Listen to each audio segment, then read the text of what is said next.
Je m'appelle Tristan Ward, j'ai 32 ans, un simple serveur dans un petit café près du port de Seattle. L'endroit s'appelle Harbor Light, en plein cœur du front de mer où la brise marine salée s'infiltre par les fenêtres en verre chaque fois qu'un navire accoste. Ma vie était simple. Me réveiller tôt, préparer le café, servir les clients, puis rentrer à la maison retrouver maman. Pas de grands rêves, juste assez d'argent pour payer les factures et la rendre heureuse. Ma mère, Renée, était tout pour moi. Elle m'a élevé seule, ses mains calleuses après des années de travail à la blanchisserie. Je ne lui ai jamais posé de questions sur mon père. Elle disait qu'il était parti il y a longtemps, et j'ai appris à l'accepter. Mais parfois, je regardais le tatouage sur son poignet, 2 anneaux entrelacés comme le symbole d'une promesse brisée, et je me demandais si sa vie avait autrefois contenu quelque chose de plus beau que cela. Ce matin-là, le ciel de Seattle était de son gris habituel avec une légère bruine qui faisait briller les rues. Le café était plus animé que d'habitude, les rires se mêlant au bruit de la machine à café et à l'odeur riche des grains torréfiés qui emplissaient l'air. J'essuyais le comptoir, vérifiant que les tasses étaient impeccables, quand la cloche de la porte a sonné. Leonard Baxter est entré, pile à l'heure comme toujours. C'était le client le plus régulier du café, s'asseyant toujours à la table du coin qui donnait sur Elliott Bay. Il commandait un café noir, sans sucre, rien d'autre. Il restait simplement assis là, silencieux, à regarder la mer comme s'il méditait sur le monde entier. Je savais qui il était, bien sûr, qui à Seattle ne connaissait pas Leonard Baxter, le titan des industries de la défense et de l'énergie, propriétaire de Baxter Arms, un empire massif produisant des armes et des technologies énergétiques. La presse l'appelait l'homme d'acier, froid, réservé, souriant rarement, et jamais du genre à faire la conversation. Il avait environ 70 ans, avec des cheveux blancs comme neige et un visage ciselé gravé de rides profondes dues à des décennies de pouvoir. Il portait un costume noir impeccable, mais semblait toujours seul, comme si le monde entier ne pouvait combler le vide en lui. Je me demandais souvent pourquoi un homme aussi riche choisissait ce petit café plutôt que des endroits plus chics. Peut-être pour le calme ou le café amer que nous préparions à la main. Quoi qu'il en soit, je le servais avec soin, n'osant jamais être indiscret. Juste un signe de tête et la boisson. Ce jour-là, j'ai préparé son café comme d'habitude. Des grains éthiopiens à torréfaction moyenne, versant l'eau chaude lentement pour préserver la saveur. La tasse était brûlante, des volutes de vapeur s'élevant. J'ai porté le plateau à travers la salle bondée. Le café était plein, les voix fortes, quelqu'un faisant une blague sur le temps de Seattle. Je me suis faufilé dans l'allée étroite, pensant que ce serait juste un autre jour ordinaire.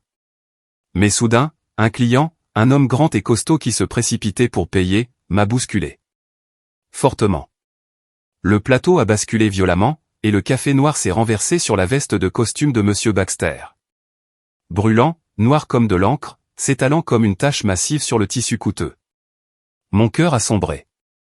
Oh mon Dieu, je suis tellement désolé, monsieur.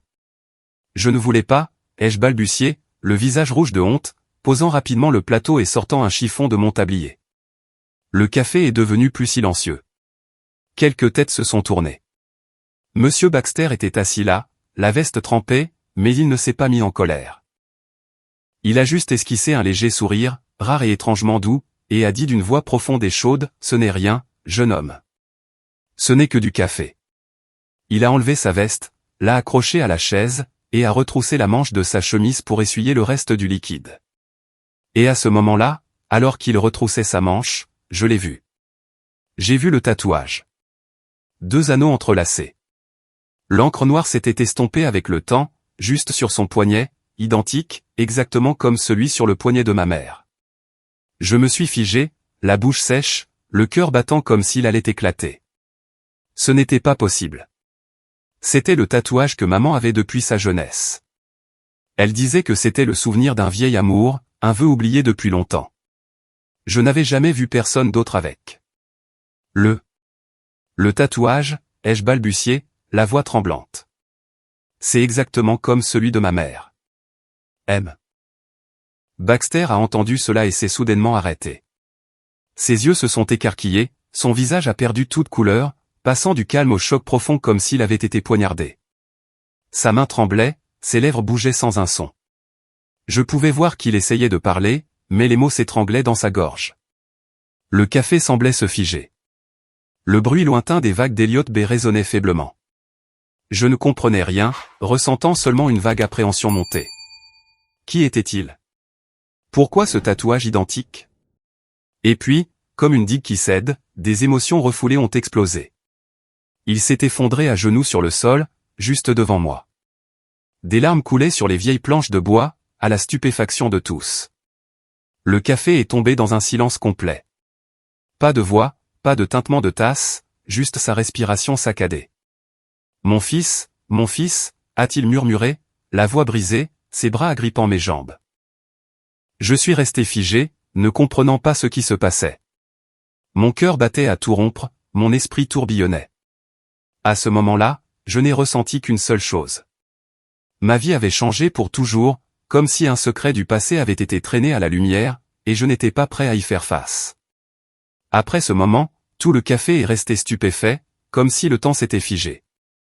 Madame Martha, la propriétaire, est sortie précipitamment de derrière le bar, le visage pâle, demandant frénétiquement, « Tristan, que se passe-t-il? Monsieur Baxter, ça va ?»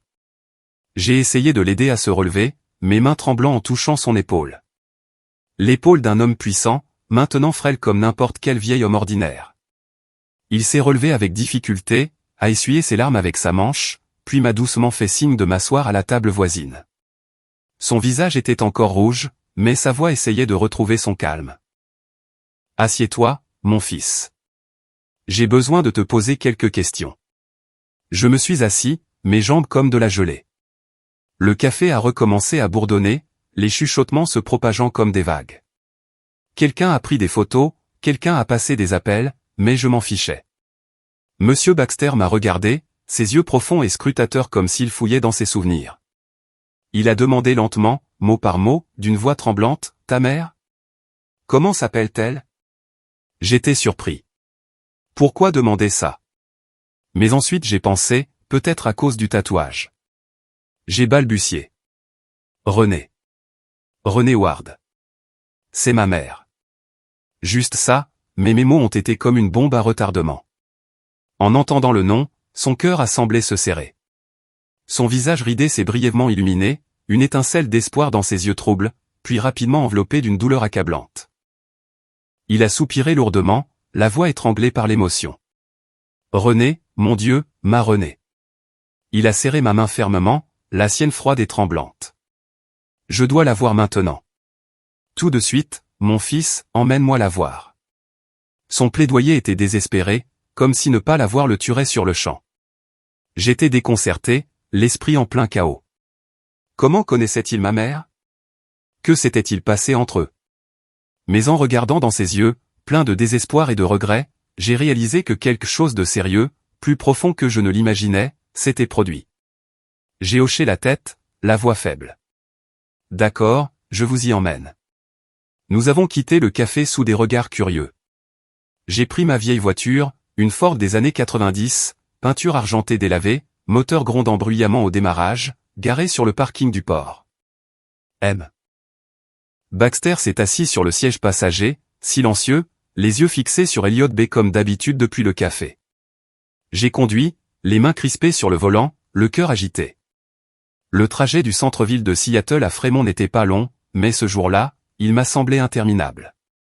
La pluie tombait plus fort, les essuie-glaces claquaient, la radio crépitait avec des nouvelles économiques, mentionnant Baxter Arms, son entreprise.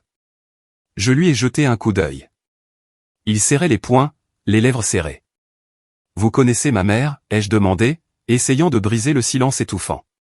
Il a juste hoché la tête, la voix basse. « Plus que la connaître, mon fils. Elle était tout pour moi. » Fremont est apparu. Un quartier artistique avec des graffitis et de petits bars, mais notre appartement se trouvait dans un coin plus calme et plus pauvre, avec moins de charme bohème. Un T2, des murs humides, des planchers en bois qui grincent. Nous l'avions loué depuis que j'étais petit, et maman l'avait transformé en foyer avec de vieilles photos et de petites plantes en pot. Ma mère, Renée Ward, 60 ans, était une femme forte et travailleuse. Ses cheveux étaient striés de gris, toujours soigneusement attachés, ses mains calleuses après 30 ans de travail à la blanchisserie. Elle était forte, pleurait rarement, mais ses yeux portaient une profonde tristesse.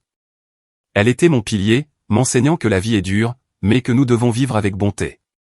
Ce jour-là, elle était à la maison, probablement en train de laver le linge pour des clients ou de faire du thé et de lire, sa routine quotidienne.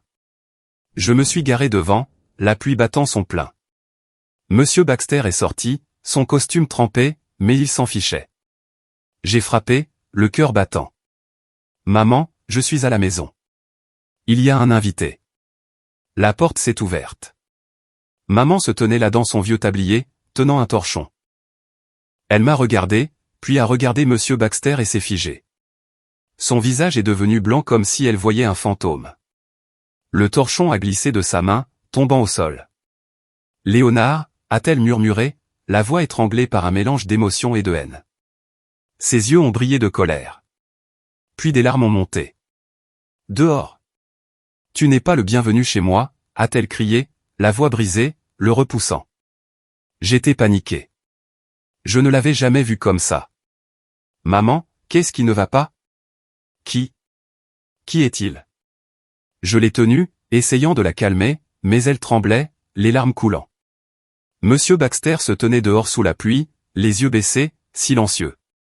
La scène me tordait le cœur. Nerveux, effrayé, la curiosité montant en flèche. Que s'était-il passé entre eux? Pourquoi une telle haine? J'ai tiré maman à l'intérieur, j'ai fermé la porte, mais Monsieur Baxter est resté comme un fantôme du passé. Maman, calme-toi. Il m'a appelé mon fils. Mes mots l'ont arrêté. Elle m'a regardé, puis a jeté un coup d'œil par l'entrebâillement de la porte vers lui. Après un moment, elle a soupiré, a essuyé ses larmes. D'accord. S'il est là, fais-le entrer. Mais n'attends pas de pardon. J'ai ouvert la porte, j'ai offert une chaise.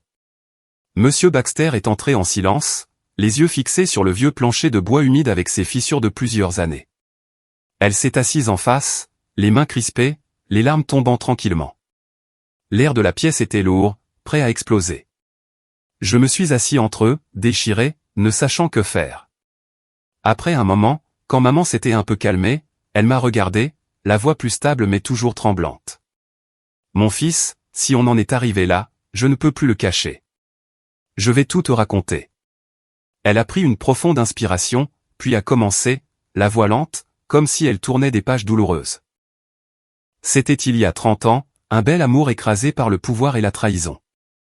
À l'époque, elle avait 30 ans, une femme tranquillement belle et résiliente vivant simplement, travaillant dans une petite blanchisserie du vieux quartier. Léonard Baxter, un homme talentueux d'une famille riche, l'a rencontré par hasard en apportant des vêtements à laver. L'amour a fleuri rapidement, ignorant les différences de classe. J'ai cru un jour que l'amour pouvait tout vaincre, a-t-elle dit, la voix étranglée. Ils se sont fait tatouer des anneaux entrelacés sur leurs poignets, un symbole de promesse éternelle. Elle a parlé de rendez-vous secrets, de longues nuits au bord de la baie, les yeux lointains comme si elle était encore immergée dans ses souvenirs. Mais la famille Baxter l'a découvert. Ils la voyaient comme une menace pour leur réputation. Une fille pauvre, pas à leur hauteur. Ils ont utilisé l'argent et le pouvoir pour la forcer à partir, la menaçant même de ruiner sa vie si elle restait en contact. Ils ont envoyé des gens avec une grosse somme, m'ont dit de disparaître, a-t-elle dit, la voix pleine de ressentiment. Léonard, faible, trop lâche pour défier sa puissante famille. Elle a quitté la ville en silence, enceinte de moi. Elle a accouché seule dans une petite ville, m'a élevé dans la honte, endurant les regards jugeurs. J'ai tout fait pour que tu aies une vie normale, Tristan. Pas de père, mais l'amour d'une mère. Alors que l'histoire se terminait, la pièce est tombée dans un silence complet, absolument immobile. Je suis resté assis, abasourdi, l'esprit tourbillonnant d'images du passé. Monsieur Baxter a baissé la tête, des larmes sur ses mains tremblantes. Il a levé les yeux, la voix pleine de remords. René, je suis désolé. Je veux juste récupérer mon fils, tout réparer. Mais René s'est levé, s'est détourné, la voix froide. Une excuse n'efface pas 30 ans de silence. Léonard, tu as choisi le pouvoir familial. Maintenant, pars. Elle a ouvert la porte. La pluie et le vent se sont engouffrés, glaçants. Il est sorti dans la nuit pluvieuse de Seattle, les épaules voûtées comme un vieil homme seul. Je me suis tenu sur le seuil, la pluie éclaboussant mon visage, le cœur déchiré. Devais-je courir après le père plein de regrets ou rester avec la mère blessée? Mon cœur battait la chamade, anxieux de ce qui allait arriver. Ma vie était maintenant un chaos. Dans les jours qui ont suivi, tout ressemblait à un long mauvais rêve. Je suis retourné à Arbor Light, préparant le café et servant les clients. Mais mon esprit ne cessait de revenir à cette soirée. Ma mère, après avoir révélé son passé, était assise en silence près de la fenêtre, regardant les rues humides de Frémont. Elle parlait moins. Parfois, je la surprenais à regarder le tatouage sur son poignet, le caressant comme si elle berçait un souvenir douloureux. Je voulais en demander plus, mais je craignais de rouvrir de vieilles blessures. James Baxter, mon père, bien que je n'étais pas prêt à l'appeler ainsi, n'a pas disparu comme je m'y attendais. Il revenait sans cesse, persistant comme un fantôme du passé. La première fois, c'était 3 jours plus tard. Je passais la serpillière après la fermeture quand j'ai entendu un léger coup. En ouvrant la porte, il se tenait là sous la bruine, tenant un bouquet de roses blanches, le genre que maman disait autrefois aimer dans sa jeunesse. À côté, une enveloppe blanche immaculée. « Mon fils », a-t-il dit, la voix rauque. J'ai apporté ça pour René. J'ai secoué la tête, le cœur lourd. Ma mère ne veut pas vous voir, monsieur. Elle a dit qu'elle avait besoin de temps. Il ne s'est pas mis en colère, a juste hoché la tête tristement et m'a tendu les fleurs et la lettre. S'il te plaît, donne-les-lui et dis-lui que je suis désolé. Il s'est retourné et a marché lentement sous la pluie, les épaules affaissées comme s'il portait le monde. J'ai fermé la porte, une vague de sympathie montant en moi. Il était vieux, riche, mais seul, souffrant maintenant pour un premier amour perdu. Mais ensuite j'ai pensé à maman. Les années où elle m'a élevé seul, endurant les regards jugeurs, et la colère a de nouveau surgi. Il n'a pas abandonné. Une semaine plus tard, il est revenu, et encore. Toujours pareil. Debout devant l'appartement délabré, apportant des fleurs fraîches ou une petite boîte cadeau avec une lettre manuscrite. Les notes n'étaient parfois que quelques lignes d'excuses. René, je n'ai jamais cessé de penser à toi. Pardonne à cet imbécile. Une fois, il a inclus une vieille photo, 2 jeunes gens souriant vivement au bord d'Elliott Bay, les bras l'un autour de l'autre, les tatouages frais encore rouges. Je les ai donnés à maman. Elle les a prises, les yeux rouges, mais a secoué la tête. Mon fils, je les garderai, mais je ne suis pas prête à le voir. Elle les a rangés dans un tiroir avec ses tristes souvenirs. J'ai été témoin de tout, terriblement déchiré. D'un côté, de la sympathie pour le père vieillissant pleurant sa perte, ses yeux toujours sincères en me regardant. De l'autre, la douleur de maman. La femme trahie, poussée dans l'obscurité pendant 30 ans. Je suis resté éveillé la nuit, me demandant s'il y avait un moyen de guérir cela. Ou si tout n'était qu'illusion. De temps en temps, Monsieur Baxter organisait une rencontre avec moi au vieux café, Arbor Light, où tout avait commencé. La première fois, il a appelé, la voix lasse. « Mon fils, puis-je te voir ?» Juste pour parler. J'ai hésité, mais j'ai accepté. Il s'est assis à sa table d'angle habituelle, a commandé un café noir, sans sucre, les yeux sur la baie. Nous avons parlé maladroitement au début, du temps de Seattle, de mon travail. Puis il m'a posé des questions sur moi. Comment vis-tu? Le travail est-il difficile? Je lui ai parlé des longues gardes, de maman, et il a écouté, les yeux s'illuminant à la mention d'elle. Est-ce qu'elle va bien? Fait-elle toujours la lessive, a-t-il demandé, la voix tremblante. J'ai hoché la tête, j'ai partagé de petites histoires, et j'ai progressivement vu qu'il n'y avait aucune tromperie dans ses yeux, seulement un profond regret comme une blessure non cicatrisée. Il a parlé de sa vie, de la construction de Baxter Arms à partir de rien, mais de la perte de son plus grand amour. J'étais faible, Tristan. J'ai laissé ma famille m'arrêter. Et maintenant, je paie. Ces rencontres me rendaient anxieux, craignant que maman ne le découvre, mais aussi chaleureux. Il posait toujours des questions sur elle, et je partageais juste assez, ne voulant pas la blesser. Il ne parlait pas seulement, il nous aidait discrètement. Un mois plus tard, le propriétaire a appelé en disant que 3 mois de loyer avaient été payés depuis un compte inconnu. Je savais que c'était lui. Puis des cadeaux sont arrivés.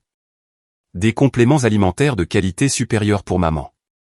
Le meilleur pour les personnes âgées, avec des aliments nutritifs. Je les ai ramenés à la maison. Maman a jeté un coup d'œil et a secoué la tête. Rends tout, mon fils. Je n'ai pas besoin de sa pitié. Elle les a emballés et m'a dit de les renvoyer. Je l'ai fait, le cœur lourd. Il a appelé après. Mon fils, je veux juste aider. Elle mérite mieux. J'ai soupiré. Maman est fière, monsieur. Elle n'en veut pas. Ses actions ont accru la tension. J'attendais nerveusement la réaction de maman, craignant qu'elle ne soit en colère. J'ai gardé des secrets. Mais elle est restée silencieuse, et je savais qu'elle luttait intérieurement. Puis un matin, tout a explosé. Je me suis réveillé tôt, j'ai préparé du café, j'ai fait défiler mon téléphone, et mon cœur s'est arrêté.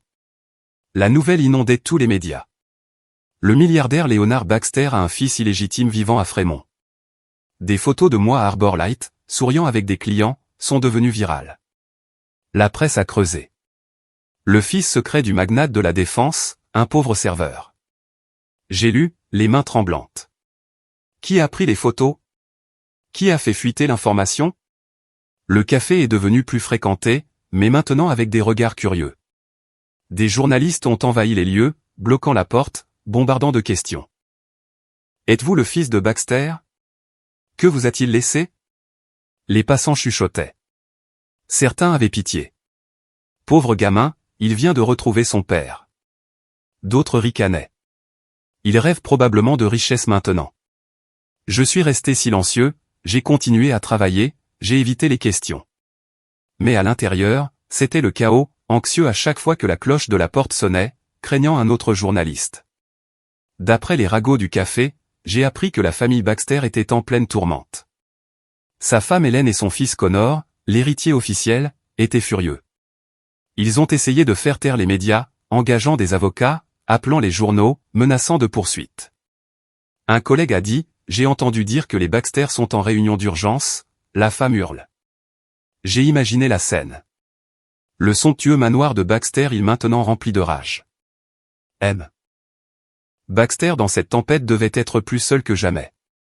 Ce soir-là, mon téléphone a sonné, son numéro. Sa voix était fatiguée. Mon fils, ne crois pas ce qu'ils disent. Je m'en occupe. C'est tout.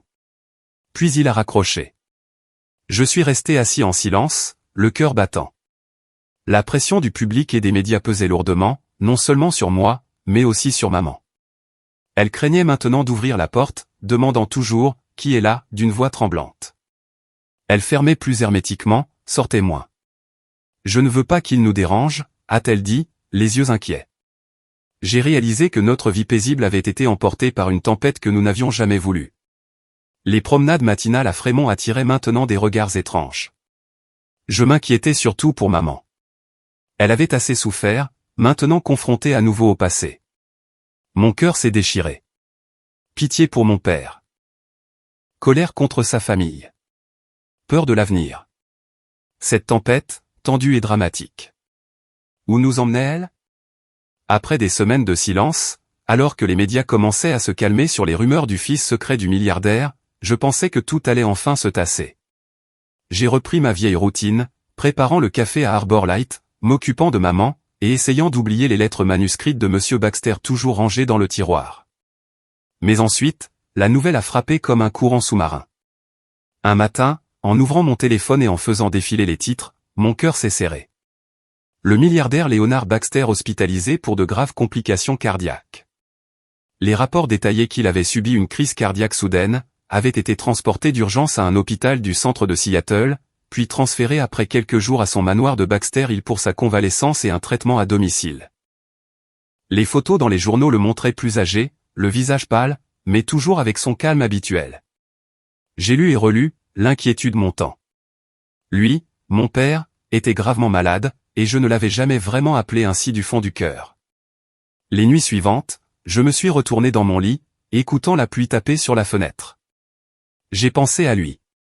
Il s'était excusé avec persistance, avait envoyé des lettres, aidé discrètement, même si maman avait tout rendu. Il était seul dans son empire, et maintenant la maladie menaçait. J'étais déchiré. Le visiter trahirait-il maman? Que penserait-elle si elle le savait? Mais à la fin, la compassion l'a emporté. Je n'y suis pas allé pour le statut ou les rumeurs. Cela ne signifiait rien pour moi. J'y suis allé par pitié pour un père vieillissant luttant seul au milieu du pouvoir et de l'isolement. Le lendemain matin, j'ai appelé le café pour prendre une demi-journée de congé, j'ai acheté un simple bouquet de marguerites blanches, des fleurs sans prétention, et j'ai conduit ma vieille guimbarde sur la route. C'était un après-midi maussade, le ciel de Seattle gris, le brouillard enveloppant tout comme un voile. J'ai conduit sur les routes escarpées jusqu'à Baxter Hill, une enclave d'élite où d'immenses manoirs se cachaient derrière de hautes clôtures et des arbres denses. Ma Ford grondait maladroitement parmi les voitures de luxe rutilantes. Mon cœur battait la chamade en atteignant le portail, une structure en fer massive avec des caméras et des gardes en uniforme. Je me suis arrêté, j'ai baissé la vitre, la voix légèrement tremblante. Je suis ici pour visiter Monsieur Leonard Baxter. Je m'appelle Tristan Ward. Le garde m'a regardé avec méfiance, me scrutant de la tête aux pieds. Un homme dans une vieille veste conduisant une voiture bon marché. Avez-vous un rendez-vous? Ce n'est pas un endroit où n'importe qui entre. Ils ont vérifié ma carte d'identité, ont passé un appel, et j'ai attendu anxieusement, la sueur perlant malgré le froid. Soudain, d'une fenêtre à l'étage du manoir, Monsieur Baxter est apparu, faisant un faible signe de la main.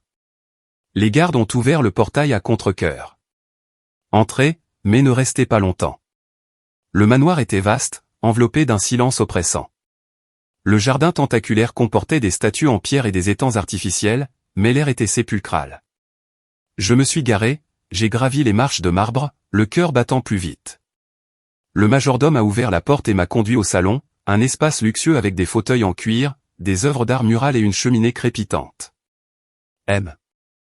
Baxter était allongé sur une chaise longue près de la fenêtre, le visage pâle, un tube d'oxygène à côté de lui, mais il conservait son calme comme si la maladie était insignifiante. En me voyant, ses yeux se sont légèrement illuminés. Une chaleur rare. « Mon fils, tu es venu » a-t-il murmuré, la voix faible mais joyeuse. Je me suis assis à côté de lui, j'ai posé les fleurs sur la table, les mains tremblant un peu. « Papa, comment vas-tu » J'ai appris la nouvelle et je me suis inquiété. Il a saisi ma main, froide mais ferme. « Je vais bien, mon fils. Juste un vieux cœur. Ta venue suffit. » Nous avons parlé tout l'après-midi. Il a parlé de sa jeunesse, de la construction de Baxter Arms d'un petit garage à un empire de la défense et de l'énergie. J'ai beaucoup sacrifié, Tristan. Mais maintenant, je regrette seulement de ne pas t'avoir à mes côtés. Je lui ai parlé de maman, de notre vie simple à Fremont, et il a écouté, les yeux embués d'émotion. Je l'ai aidé à prendre ses médicaments, j'ai préparé du thé chaud et j'ai lu quelques pages de son livre préféré, un vieux roman sur la mer. Le temps passait lentement, mais étrangement chaud. Alors que le crépuscule tombait et que le brouillard s'épaississait, je me suis levé pour dire au revoir. Je reviendrai, ai-je promis, le cœur plein d'émotions mitigées, anxieux d'entrer dans son monde, mais craignant de savoir que ce n'était que le début. En sortant, dans le grand hall, au sol de pierre polie et au lustre de cristal étincelant, je les ai rencontrés de manière inattendue. Helen Baxter, 58 ans, la femme de Monsieur Baxter, est entrée par la porte principale dans un tailleur-pantalon, les cheveux en chignon serré, le visage aussi tranchant qu'une lame. Elle était calculatrice, contrôlant toujours la famille et Baxter Corp. La presse l'appelait la reine de fer.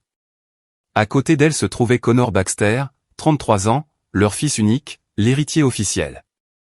Connor était grand, dans un costume cher, mais avec des yeux arrogants et condescendants, vivant dans une bulle de statut et de célébrité. Il méprisait quiconque n'appartenait pas à sa classe comme si le monde tournait autour de lui. Hélène s'est brièvement arrêtée en me voyant, ses yeux brillants de surprise, puis se tournant rapidement vers le mépris. Elle a levé le menton, la voix glaciale. Eh bien, si ce n'est pas l'enfant illégitime lui-même. Audacieux, osant mettre les pieds dans la maison des Baxter. Ces mots ont résonné dans le vaste hall, plein d'insultes.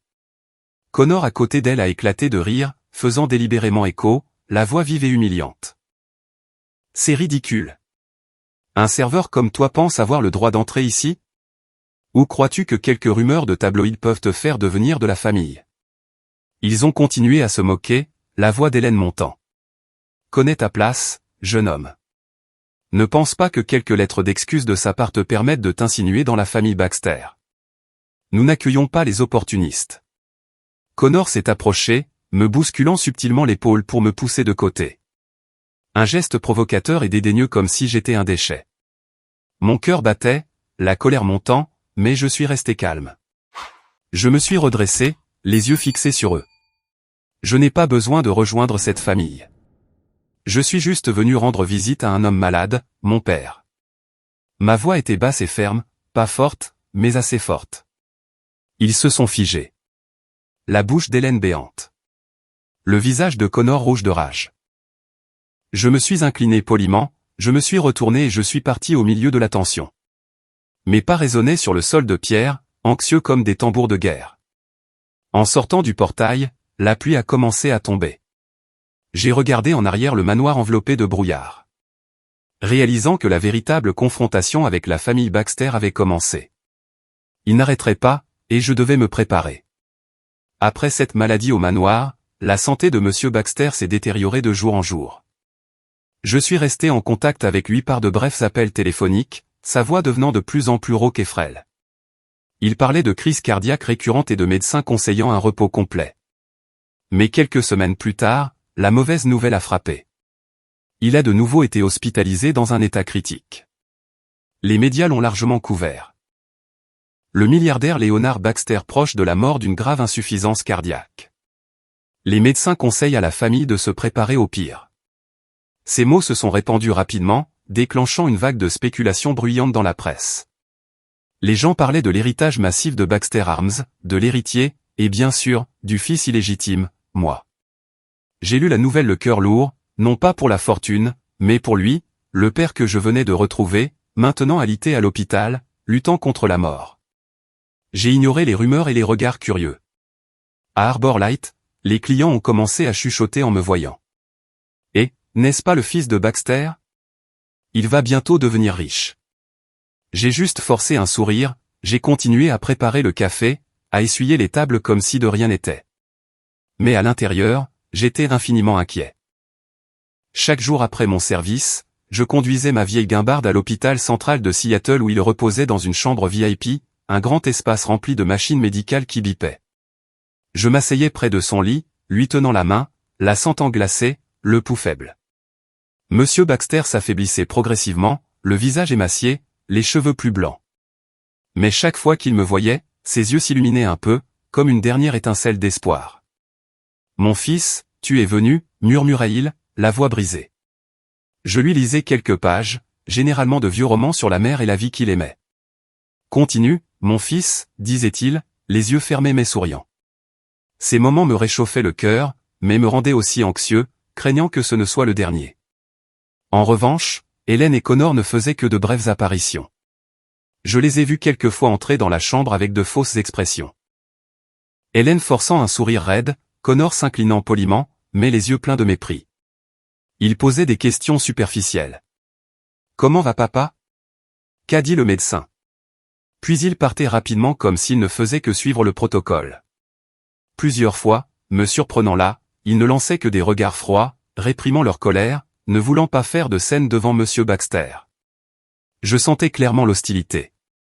Hélène serrant son sac à main fermement, Connor serrant les poings comme pour retenir sa rage. Il craignait qu'il ne soit lucide, craignait qu'il ne dise quelque chose sur moi. Je ne m'en souciais pas, me concentrant sur lui, mais la colère montait en moi. Comment pouvait-il être si indifférent? C'était leur mari, leur père. Leur visite rendait l'atmosphère de la chambre plus lourde, et j'attendais anxieusement, sachant que s'il décédait, tout exploserait. La presse a commencé à répandre des rumeurs folles. Le fils illégitime pourrait renverser l'héritage de Baxter Arms. Ils ont creusé dans le passé, ont interviewé des initiés, ont spéculé sur le testament. Cela a rendu Connor furieux. J'ai entendu à la télé.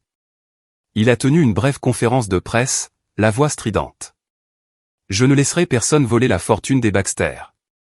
C'est notre héritage familial. Il a fixé la caméra comme s'il me menaçait.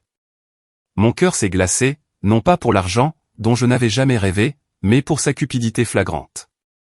Ces mots ont déclenché une frénésie publique. Les réseaux sociaux bourdonnaient, un camp me soutenant comme le fils perdu, l'autre se moquant de l'opportuniste. J'ai éteint mon téléphone, j'ai essayé d'éviter tout ça, mais la pression augmentait.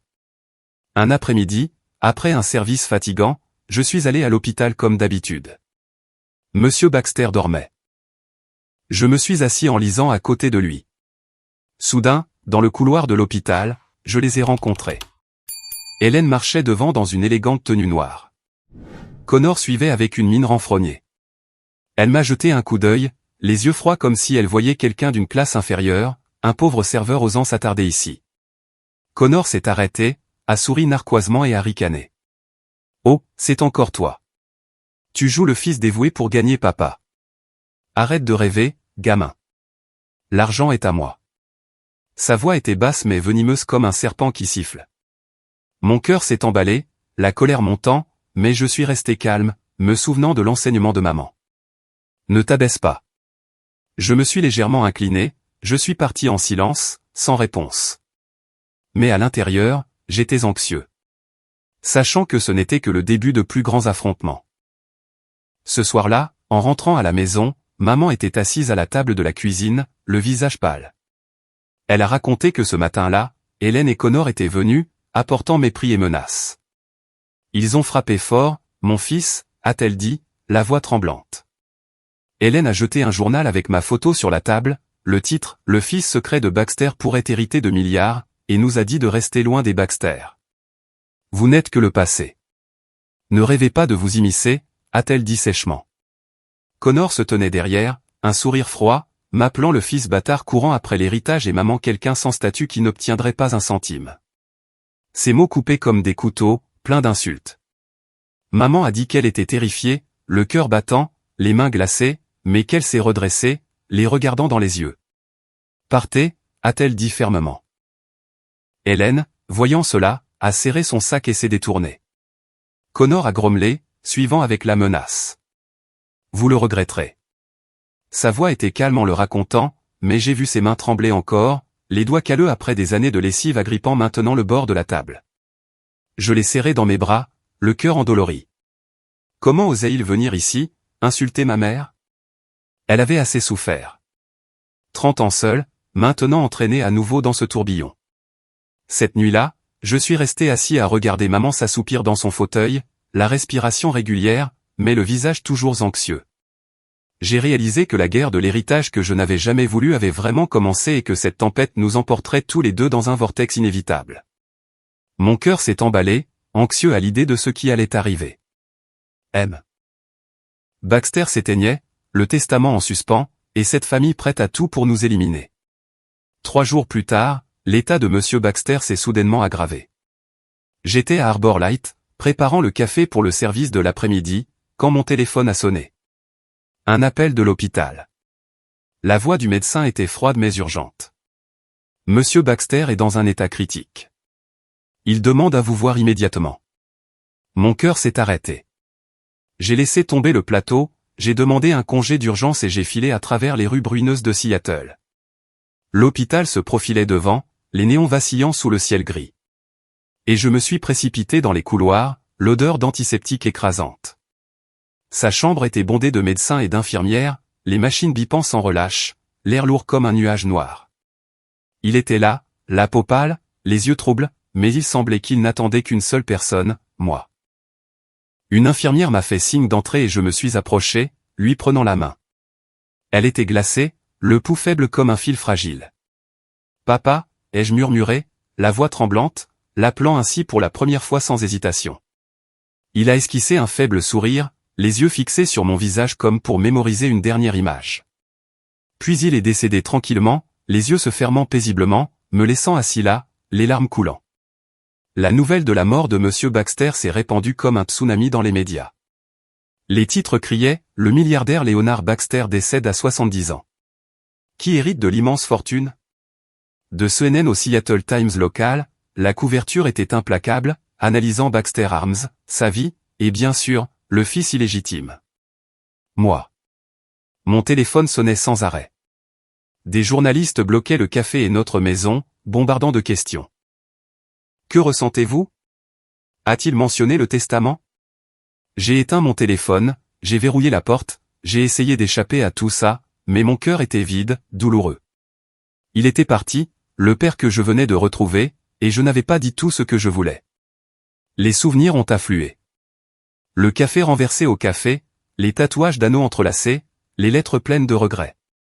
Je suis resté assis seul dans notre appartement de Frémont, regardant la rue pluvieuse, les larmes coulant sans fin. Maman m'a serré dans ses bras, pleurant aussi. Mon fils, il est en paix maintenant.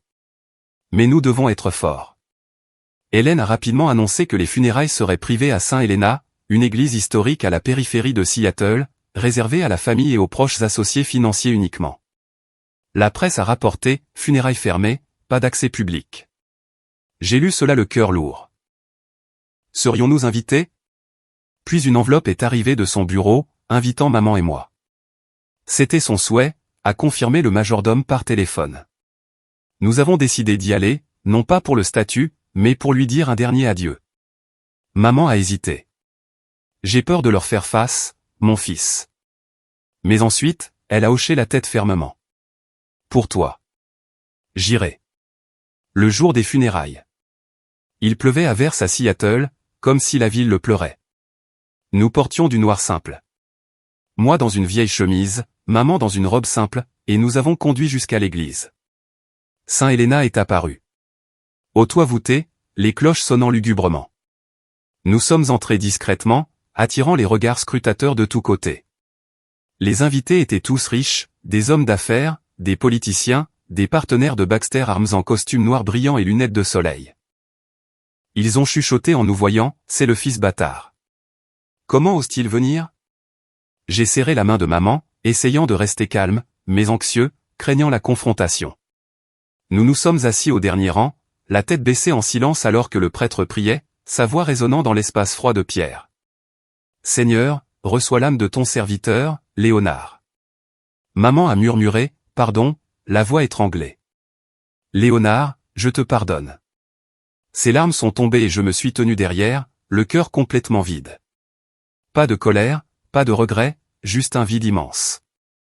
Il était parti, et je n'avais pas vraiment été son fils. Les souvenirs ont surgi. Les réunions au café, ces histoires du passé, les yeux s'illuminant en entendant parler de maman. Maintenant, tout n'était que néant. Hélène et Connor se tenaient devant, les visages de pierre, sans larmes, sans émotion. Hélène dans une élégante robe noire, Connor dans un costume noir brillant, ressemblant plus à une réunion d'affaires qu'à des funérailles. En nous voyant, ils ont échangé des regards agacés, puis se sont approchés. Devant tout le monde, Hélène a parlé clairement, sa voix résonnant dans l'église. Ce n'est pas un endroit pour les étrangers. Il n'est pas le fils de Léonard Baxter. Certains exploitent ses funérailles pour leur statut. Ces mots coupés comme des couteaux, pleins de mépris. L'église a bourdonné de chuchotements, les invités se tournant pour regarder. Connor s'est avancé, la voix stridente en accord. Monsieur Baxter n'a pas d'enfant illégitime. Ces deux-là fabriquent tout pour s'emparer des biens. Dehors. Il a pointé du doigt vers nous, le visage rouge de fureur. Tous les yeux se sont tournés vers maman et moi. Certains ont secoué la tête. Quelques-uns ont chuchoté avec pitié. Pauvre vieille dame. Mais la plupart ont montré du mépris comme si nous étions des imposteurs. Mon cœur battait la chamade, la colère montant. Comment osait-il nous humilier ici, devant son cercueil? Mais j'ai doucement serré la main de maman, signalant le silence. Je savais que se disputer maintenant ne ferait qu'alourdir son décès. Il méritait un repos paisible, pas une bagarre. Maman a tremblé, mais a hoché la tête, les yeux rouges. Nous nous sommes levés et avons quitté l'église en silence au milieu des regards froids, la pluie crépitant dehors comme son murmure. Derrière nous, les cloches de l'église et les rumeurs émergentes. Ils ont été mis dehors, a dit quelqu'un. De retour à la maison, maman était assise en silence, les larmes coulant. Je lui ai pardonné, mais eux. Ils sont trop cruels. Je l'ai serré dans mes bras, le cœur endolori. Le jour de son décès, tout a changé, de l'espoir à la douleur, du secret au public. Je me suis souvenu de son dernier sourire, et mes larmes ont de nouveau coulé. La tempête du testament arrivait, tendue et dramatique. Mais pour l'instant, je voulais juste tenir maman et oublier. Une semaine après les funérailles, nos vies restaient plongées dans une profonde tristesse. Je suis retourné à Arbor Light, préparant mécaniquement le café, mais mon esprit ne cessait de revenir à l'église Saint Helena, aux chuchotements, aux regards méprisants, et aux insultes d'Hélène et de Connor. Maman sortait moins, assise près de la fenêtre, regardant la pluie tomber sur les rues de Frémont, ses doigts traçant le tatouage d'anneaux entrelacés. Elle essayait d'être forte, mais je la voyais faiblir, sautant des repas, des nuits blanches. Je m'inquiétais pour elle, pour moi, et pour ce qui allait arriver. La presse ne lâchait pas. Le testament du milliardaire Baxter, qui hérite de l'Empire. Il spéculait follement, et chaque titre faisait battre mon cœur. Je n'avais jamais pensé à l'argent. Je voulais juste savoir ce qu'il pensait de nous dans ces derniers jours. Un matin, le téléphone a sonné dans notre petit appartement. Je préparais du thé pour maman, tenant une bouilloire fumante, quand un numéro inconnu est apparu. J'ai répondu, la voix tremblante. Allô? Une voix d'homme d'âge mûr, polie mais sérieuse. Allô, Tristan Ward. C'est Miller & Green, les avocats personnels de Monsieur Leonard Baxter. Nous vous invitons, vous et Madame Renée Ward, à la lecture du testament cet après-midi. Mon cœur s'est serré, l'anxiété montant. Testament, le mot comme une bombe à retardement. J'ai balbutié, oui, nous serons là. En raccrochant, je me suis tourné vers maman à table, les yeux écarquillés. Qui était-ce, mon fils? J'ai expliqué lentement, et elle a immédiatement secoué la tête. Je n'y vais pas. Je me fiche de ce qu'il a laissé. Tout ça, c'est du passé. Je comprenais sa douleur. 30 ans mises de côté, maintenant entraînée dans des jeux de pouvoir. Elle avait peur. Peur de faire face à Hélène et Connor. Peur des rumeurs. Mais je l'ai persuadée, m'asseyant à côté d'elle, lui tenant la main. Maman, je ne veux pas d'argent non plus. Mais je veux savoir ce que papa pensait dans ces derniers jours. Il regrettait. Il a essayé. Allons-y pour lui dire au revoir une dernière fois. Elle m'a regardé longuement, des larmes sur ses joues ridées. Elle a soupiré. D'accord, pour toi. Nous nous sommes préparés, habillés simplement, moi dans une vieille chemise noire, maman dans une robe noire simple, et nous avons conduit jusqu'à Miller & Green dans le centre-ville de Seattle. Les rues bondées, une pluie légère, mon cœur battant plus vite que jamais, anxieux de ce que nous allions entendre, de leur réaction. Le bureau se trouvait dans un gratte-ciel étincelant, luxueux à l'excès. Alors que maman et moi entrions dans la salle de conférence, un espace spacieux avec une longue table en bois, des fauteuils en cuir, une légère odeur de café, Hélène et Connor attendaient déjà. Ils se sont figés, ne s'attendant pas à ce que nous soyons invités. Hélène, les traits vifs, les cheveux en chignon serré, un tailleur pantalon noir puissant, a marqué une pause d'une seconde, les yeux brillants de surprise. Connor, à côté d'elle, en costume noir brillant, grimaçant, nous a fusillés du regard comme des ennemis. Mais Hélène s'est rapidement ressaisie, affichant un mince sourire faux. Oh, vous êtes là aussi. Quelle surprise.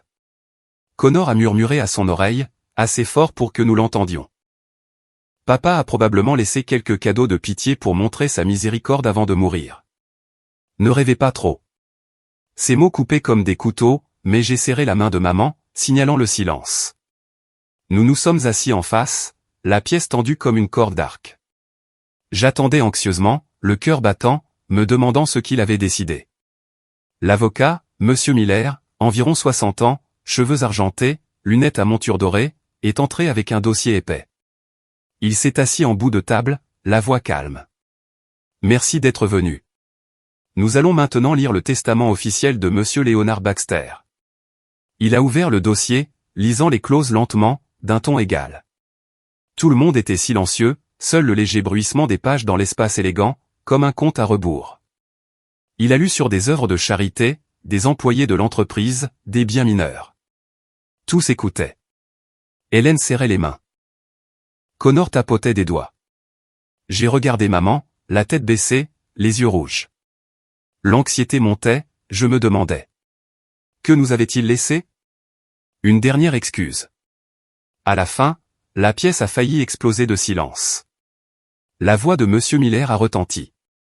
Tous les biens, actions et biens immobiliers de Leonard Baxter sont légalement transférés à Tristan Ward et Madame Renée Ward. Je me suis figé, les oreilles bourdonnant. Tout? L'Empire Baxter Arms, les manoirs, les comptes bancaires, tout à nous? L'avocat a poursuivi. Madame Hélène Baxter et son fils Connor Baxter reçoivent des biens symboliques, une maison de vacances en Oregon d'une valeur d'environ 5 millions de dollars américains et 2 millions de dollars en espèces.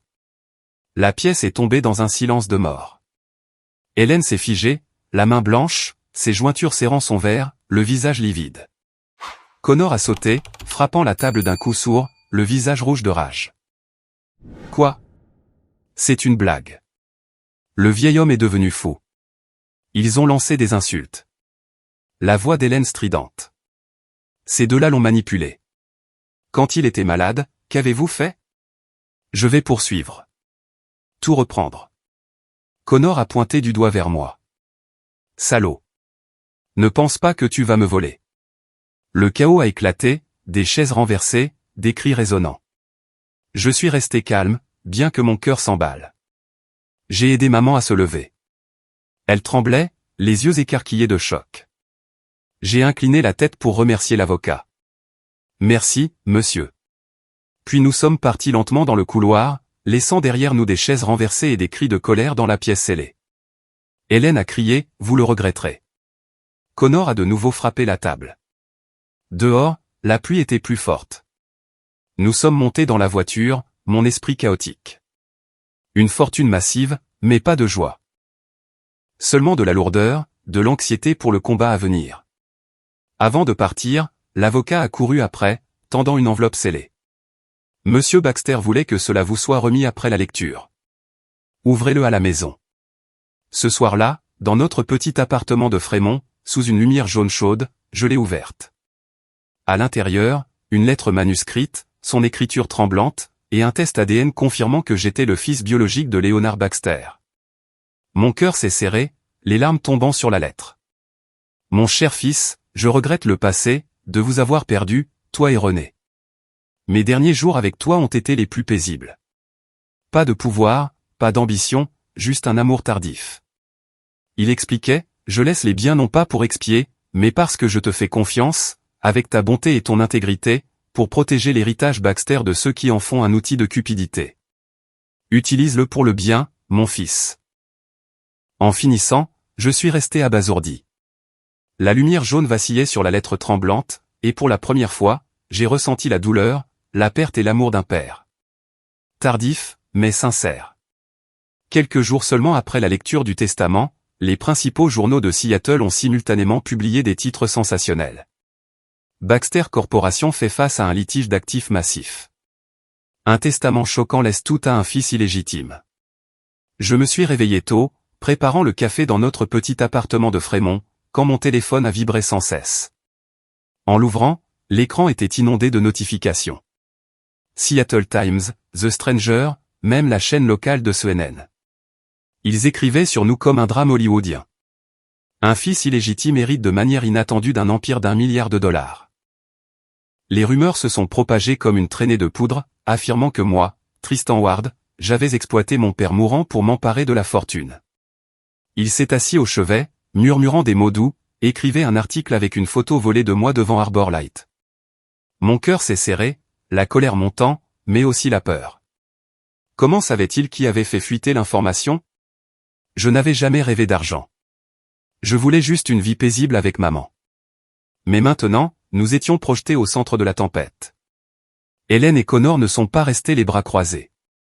Ils ont engagé les meilleurs avocats d'un grand cabinet de New York et ont tenu une conférence de presse l'après-midi suivant. Je les regardais à la télé, assis avec maman dans notre salon exigu. Hélène se tenait au micro, lourdement maquillée, la voix glaciale. Ce testament est invalide. Leonard Baxter n'était pas sain d'esprit. Émotionnellement manipulé par un étranger, a-t-elle déclaré en fixant la caméra comme si elle nous regardait. Nous nous battrons jusqu'au bout pour protéger l'héritage familial. Connor à côté d'elle, grimaçant, a fait l'écho, c'est une arnaque. Comment un serveur fauché peut-il être son fils?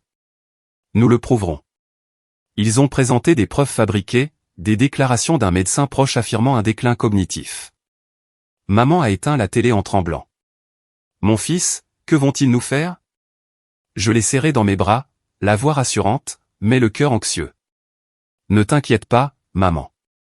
La vérité l'emportera. Mais cette nuit-là, je suis resté éveillé, imaginant des salles d'audience, des journalistes qui nous entouraient, la rage de Connor. Il n'arrêterait pas. Les réseaux sociaux se sont divisés en camps clairs. J'ai fait défiler X, anciennement Twitter, #héritage Baxter en tendance. Un camp croyait au testament. Justice enfin pour le fils perdu. Justice pour Tristan. L'autre se moquait de moi comme d'un opportuniste. Un serveur exploite un vieil homme mourant. Pure cupidité. Arnaque Baxter. Les commentaires affluaient. Certains me taguant directement. Tu voles Connor. Salaud. Les médias ont envahi. Des journalistes campant devant notre appartement de Fremont tous les jours. Tôt le matin, ils frappaient. Monsieur Ward, un commentaire sur le procès? J'ai pris des chemins détournés pour aller au café, esquivant les flashs des appareils photo. Maman est devenue craintive, restant à l'intérieur, fermant hermétiquement, tirant les rideaux. Je n'en peux plus, mon fils, a-t-elle murmuré, les mains tremblantes, tenant un verre. Je suis resté silencieux, j'ai ignoré la presse, j'ai attendu que le tribunal accepte l'affaire. Mais à l'intérieur, c'était le chaos, anxieux à chaque sonnerie, craignant de mauvaises nouvelles, craignant que maman ne craque sous la pression. Les jours d'attente s'éternisaient. Je travaillais toujours au café, préparant du café noir, sans sucre, comme il le commandait. Chaque fois, les souvenirs affluaient, son faible sourire à l'hôpital, sa main tremblante tenant la mienne. Maman restait à la maison, essayant de faire la lessive, mais les mains tremblantes, les yeux rouges. Je rentrais tôt, je cuisinais pour elle, je racontais des histoires drôles du café pour la faire sourire. Mais tard le soir, je faisais défiler, je lisais les commentaires, la colère montant. Pourquoi ne nous laissait-il pas tranquilles? Nous n'avions jamais rien demandé. Hélène et Connor ont poursuivi leur campagne. Une deuxième conférence de presse présentant des preuves, de vieilles lettres, des déclarations du personnel affirmant qu'il avait été manipulé. J'ai appelé notre avocat, Monsieur Miller, qui a lu le testament. Il m'a rassuré, nous avons des preuves solides. Ne vous inquiétez pas, mais l'anxiété persistait comme une ombre. Le procès s'est ouvert à la Cour suprême de l'État de Washington, un bâtiment historique à Olympia, à 2 heures de Seattle. Les plaignants Hélène et Connor ont demandé l'invalidation du testament, m'accusant d'avoir exploité un homme malade pour ses biens. Le premier jour, nous sommes arrivés tôt. Maman dans une simple robe noire, moi dans un vieux costume emprunté. La salle d'audience était bondée, journalistes, avocats, invités. Hélène était assise en face, le visage glacial, Connor à côté, le regard hostile. Le juge a frappé de son marteau. Le procès commence. Leur avocat, un vétéran rusé, a présenté. M. Baxter souffrait d'une grave insuffisance cardiaque, n'était pas lucide. Tristan Ward a exploité, a contraint le testament. Ils ont soumis des preuves. Des rapports médicaux, des déclarations de médecins. Mon cœur battait la chamade, anxieux, attendant notre tour. Notre preuve tiendrait-elle en séance? Notre avocat, Monsieur Miller, s'est levé calmement, soumettant des preuves. D'abord, le test ADN confirmant la paternité. Le papier de son enveloppe prouvant que je suis son fils biologique. La salle d'audience a bourdonné. Ensuite, sa lettre manuscrite. Tremblante mais claire. J'étais pleinement lucide en signant. Puis des déclarations notariées de son ancien avocat et de son majordome, témoins de sa signature volontaire. Lucide, sans pression. Monsieur Baxter a agi librement. Aucune manipulation. Le majordome a témoigné. Hélène est restée calme, le visage pâlissant, les mains crispées. Connor n'arrêtait pas d'interrompre, criant « Tout est mis en scène, faux ». Il s'est levé en me montrant du doigt. « Vous les avez soudoyés ». Le juge l'a averti, mais Connor fulminait. Le tribunal a vérifié les signatures, les empreintes digitales, l'audio du jour de la signature, tout correspondait, impeccable.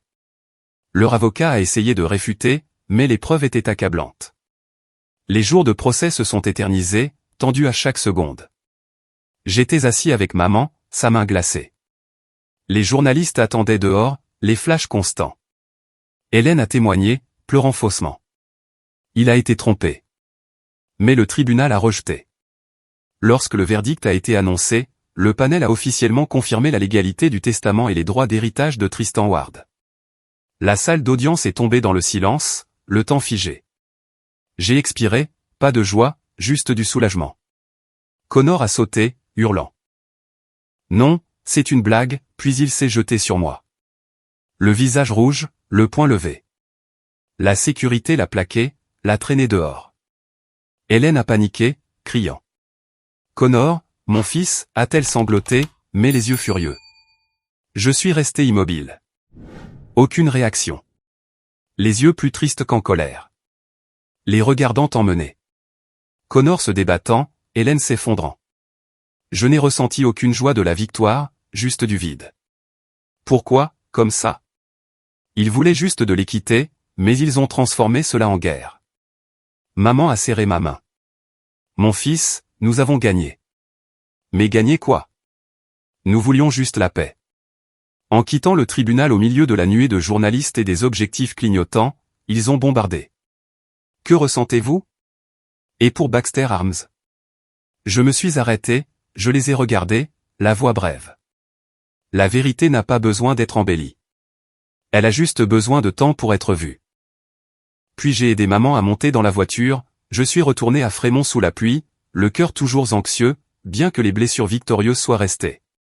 Dans les jours qui ont suivi le procès, ma vie ressemblait au reste chaotique laissé après une tempête. La presse ne nous laissait toujours pas tranquilles. Des titres sensationnels comme « Le fils illégitime gagne le procès ». Qui possède maintenant l'empire Baxter? Avec des photos de maman et moi quittant le palais de justice, les visages fatigués sous la pluie. Les journalistes campaient toujours à l'extérieur, appelant sans relâche, mais j'ai éteint mon téléphone, j'ai verrouillé la porte, essayant de nous créer un espace pour respirer. Maman, après des mois de tumulte, était plus faible que jamais. Elle était assise à la table de la cuisine, tenant la lettre de Monsieur Baxter, traçant l'écriture tremblante. « Mon fils, que ferons-nous de tout ça ?» a-t-elle demandé, la voix douce mais pleine d'inquiétude. Je l'ai regardée, le cœur endolori. Nous n'avions jamais rêvé de richesse. Nous voulions juste la paix. Mais maintenant, cette immense fortune ressemblait à un fardeau, un rappel des pertes. J'ai décidé que nous devions quitter Seattle, bruyante, où chaque regard portait des rumeurs, où les souvenirs de lui, de la salle d'audience, des insultes restaient frais. J'ai commencé à tout organiser. J'ai engagé des avocats pour gérer les formalités de l'héritage. J'ai vendu la plupart des biens non essentiels. Le manoir de Baxter Hill, les propriétés du centre-ville, des actions mineures, gardant assez pour une vie confortable, pas extravagante. Le produit de la vente est allé dans un fonds séparé, intouché sauf en cas de besoin. Maman a d'abord résisté. Mon fils, nous sommes habitués ici. Mais je l'ai persuadé. Maman, Seattle, c'est le passé maintenant. Nous avons besoin d'un nouvel endroit où personne ne sait qui nous sommes. Elle a hoché la tête, les yeux rouges. Nous avons choisi Port Townsend, une petite ville côtière sur la péninsule olympique, à 2 heures de ferry de Seattle. Paisible avec le Puget Sound scintillant, des forêts de pins luxuriantes et des brises marines salées. J'ai acheté une modeste maison sur une pente surplombant la mer, toit en bois sombre, vieux mur de pierre, grand porche avant. Pas cher, mais la vue était à couper le souffle. Les vagues clapotant, les bateaux dérivant, des couchers de soleil flamboyants chaque soir. Nous avons emménagé un matin d'automne. Nos affaires se résumaient à quelques boîtes. De vieux livres, des photos de famille, et ses lettres. La vie est progressivement revenue à la paix après des mois de tempête. Les premiers jours, maman et moi avons nettoyé la maison, repeint les murs en blanc, planté de la lavande sur le porche, sa préférée de jeunesse, le doux parfum dérivant avec le vent. Elle s'est plantée, agenouillée sur la terre humide, ses mains calleuses creusant, souriant aux nouvelles pousses. Mon fils, ces fleurs vont fleurir magnifiquement. En la regardant, mon cœur s'est réchauffé. Son visage perdait ses rides d'inquiétude, remplacés par la sérénité. Les soirs, nous nous asseyions sur le porche, écoutant les vagues, partageant de vieilles histoires. Les années à Fremont, Monsieur Baxter, les tatouages d'anneaux entrelacés. J'ai cru un jour que ma vie n'était que souffrance, a-t-elle dit doucement. Mais maintenant, je ressens la paix. J'ai hoché la tête, mais toujours anxieux, craignant que le passé ne revienne, craignant qu'Hélène et Connor ne lâchent pas prise malgré le verdict. Mais Port Townsend était un autre monde. Les habitants sympathiques, pas curieux, juste saluant dans la rue. Nous nous sommes fondus progressivement, comme deux personnes ordinaires fuyant la grande ville. J'ai décidé d'ouvrir un petit café, en le nommant Interlock, symbole du tatouage partagé entre mes parents, 2 anneaux entrelacés, rappelant un amour rompu mais finalement reconnecté. L'idée est venue soudainement, assis au bord de la mer, pensant au matin à préparer le café à Arbor Light. Je vais faire un café comme ça, maman, lui ai-je dit, et elle a souri. Excellente idée, mon fils. Comme un souvenir de lui. J'ai tout conçu moi-même. J'ai trouvé un espace en bord de mer, un vieux bâtiment en bois, j'ai peint les murs en verre pâle, des tables et des chaises en bois rustique, un comptoir avec des machines à café manuelles. J'ai appris la torréfaction des grains, j'ai expérimenté des recettes, du café noir, sans sucre comme il l'aimait, avec des pâtisseries maison. Le café a ouvert après 3 mois de préparation, devenant rapidement un favori local. Il venait pour le bon café, la vue sur la mer, l'ambiance chaleureuse, personne ne sachant que le propriétaire était autrefois au centre d'un énorme procès d'héritage. Bel endroit, mon pote, a dit un pêcheur local en sirotant son expresso. J'ai souri, étrangement joyeux. C'était la vie que je voulais. Simple, sans pouvoir. Chaque matin, Madame Renée aidait à préparer le café, à disposer les pâtisseries, à discuter avec les habitués. Elle se levait tôt, tablier propre, ses mains empilant adroitement les toasts, les croissants maison. Comment est le café aujourd'hui, madame, demandaient les clients, et elle rayonnait. Excellent, mon cher. Essayez-le. Son visage s'est éclairci après des années de tristesse, les rides s'adoucissant, les yeux pétillants, fredonnant doucement en travaillant. En regardant depuis le comptoir, la gratitude m'a rempli. Heureuse, maman? Ai-je demandé un après-midi calme. Elle a hoché la tête. Très, mon fils. Je ne me suis pas senti comme ça depuis si longtemps. Ces moments ont effacé l'anxiété, oubliant Hélène, le tribunal, juste de petites joies. Mais tard le soir, je me suis souvenu de lui, de sa lettre. Les mots, fais le bien. Et j'ai décidé d'agir.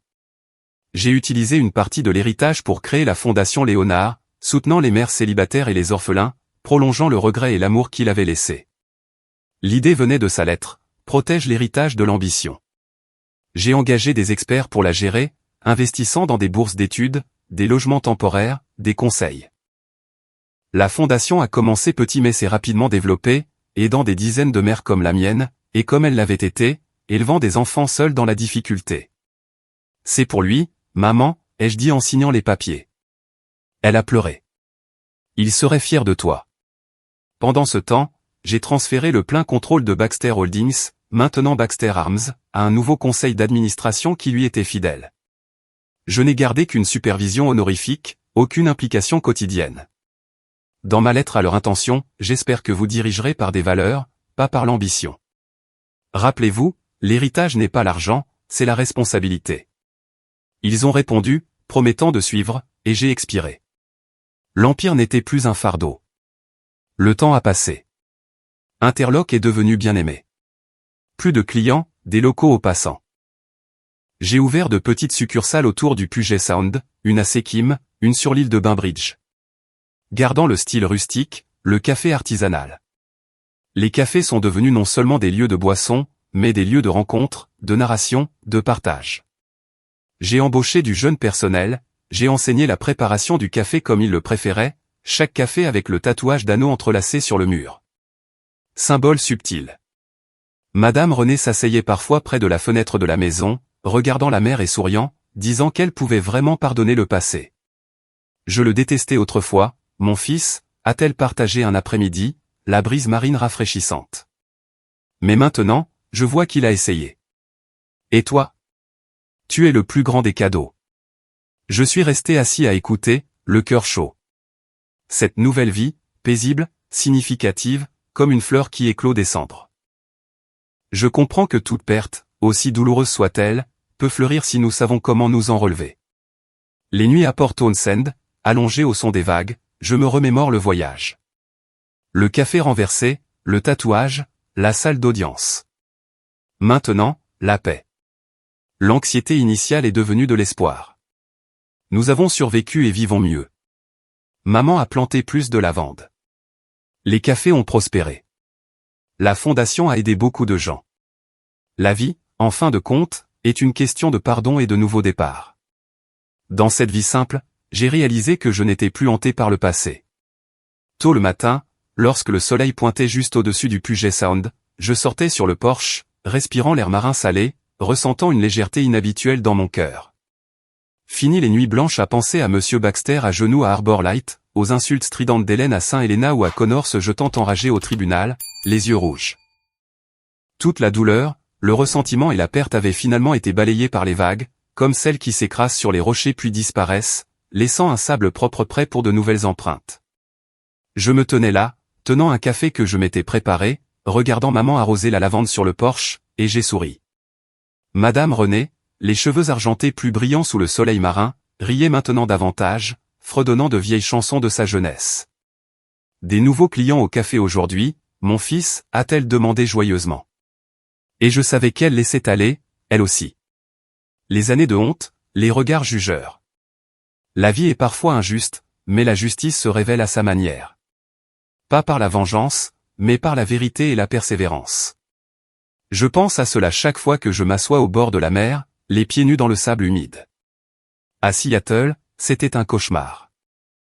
Des rumeurs qui se propageaient, des journalistes qui entouraient, les accusations d'exploitation d'Hélène et de Connor. Ils ont tout essayé. Conférences de presse, avocats coûteux, même des appels menaçants anonymes pour annuler le testament. Mais la vérité, comme l'a dit Monsieur Miller au tribunal, n'a pas besoin d'être embellie. Elle a juste besoin de temps pour faire surface, comme les vagues qui se retirent pour révéler des coquillages cachés. Je n'ai jamais cherché la vengeance. Pas de contre-poursuite, pas de diffamation dans les médias, juste le silence, inébranlable avec les preuves.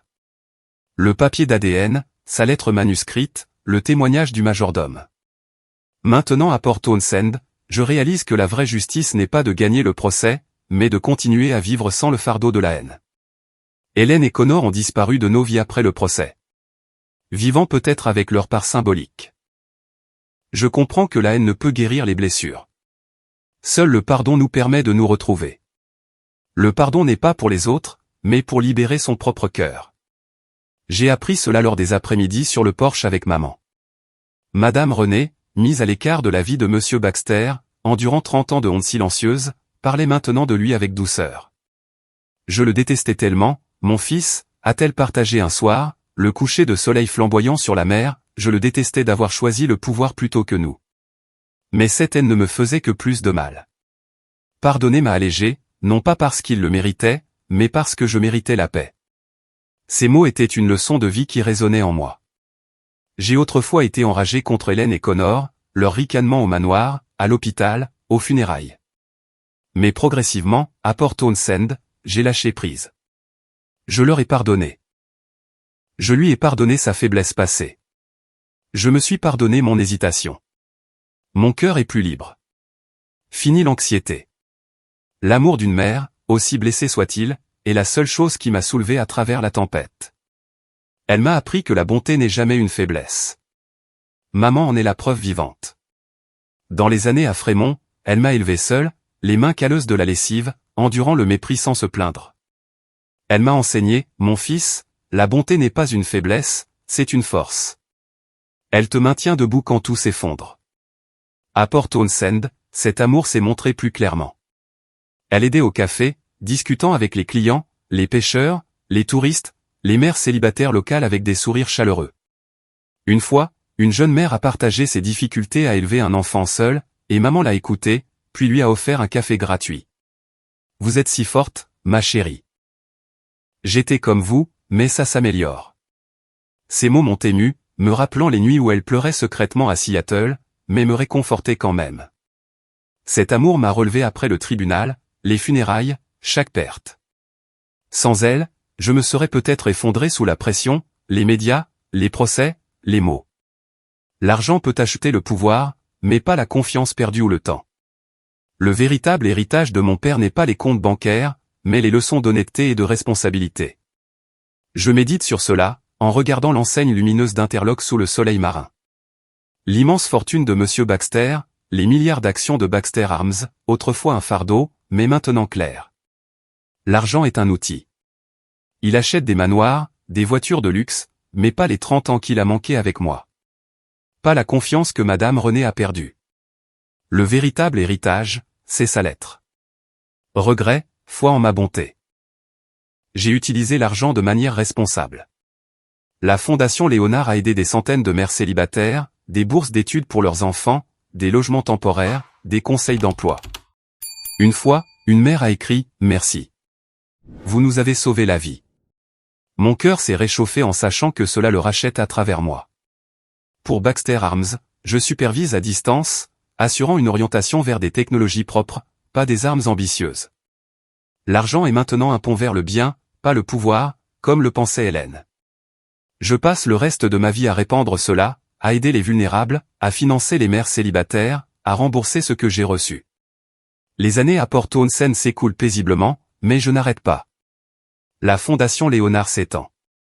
Une succursale à Seattle, des partenariats caritatifs, une formation professionnelle pour les orphelins. Je prends la parole, non pas pour me vanter, mais pour partager, de serveur à héritier, de perdu à en paix. La vie donne des leçons, dis-je lors d'une conférence, et nous devons redonner. Maman, fière. Tu as bien fait. Madame Renée trouve la vraie paix. Les après-midi, elle s'assoit sur le porche, regardant la mer et souriant. Le sourire de celle qui a finalement pardonné à ceux qui l'ont blessée. Je pensais que je détesterais pour toujours, mais la mer a tout emporté, dit-elle en traçant le tatouage. Tristan, derrière le comptoir, regardant les anneaux entrelacés scintiller au soleil, comprend que chaque perte a un sens si nous nous en relevons. Les matins au café, les rires des clients, la torréfaction du café, l'odeur, je le sens clairement. Le café renversé il y a des années était le début. Le tatouage liant le passé, le tribunal enseignant la résolution. La mer enseignant le pardon. Leur histoire rappelle que la sentence la plus lourde n'est pas au tribunal, mais le moment où nous nous faisons face et réalisons que le plus grand trésor de la vie, ce ne sont pas les biens, mais la paix intérieure. À Port Townsend, nous vivons cette vie paisible et significative.